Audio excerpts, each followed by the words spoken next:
সুন্দরবন থেকে যে রাজস্ব আয় হয় তার একটি বড় অংশই আসে মধু সংগ্রহের মাধ্যমে, কিন্তু প্রতিনিয়তই ঝুঁকি বেড়ে যাওয়ায় এ কাজে আর আগ্রহী হচ্ছেন না স্থানীয় মৌয়ালরা। তবে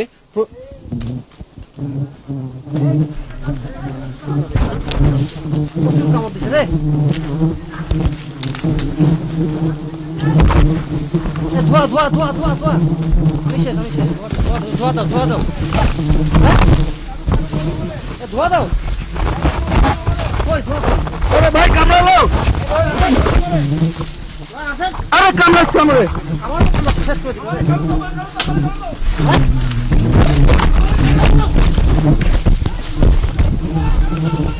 আরে ভাই ধোয়া দেন, ধোয়া দেন, ধোয়া দেন,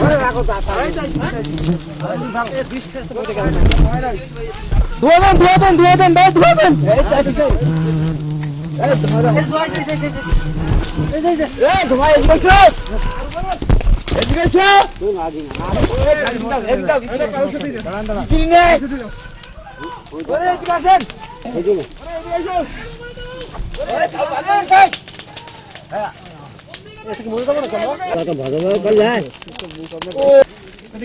ক্যামেরার পর করবে, আমার রেকর্ড চলতেছিল।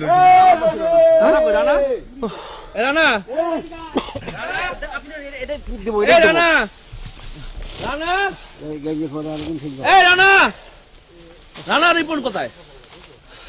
এই রানা পিটিসি দেন, রানা পিটিসি দেন, না পথ পিটিসি দেন, এই রানা আমার ধরেন, আমার বেশ করতে লাগেন, দেন দেন দেন। রানা সুন্দরবনে মধু সংগ্রহ যে কত ঝুঁকিপূর্ণ তা হয়তো এই দৃশ্য দেখে বোঝা যাচ্ছে। এরকম প্রতিনিয়তই মৌয়ালরা ঝুঁকির মধ্যে থেকেই এই মধু সংগ্রহ করে থাকে।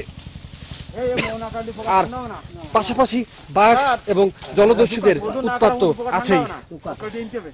রফিউল ইসলাম টুটুল, দিগন্ত টেলিভিশন, বুড়িগলিনী, সাতক্ষীরা।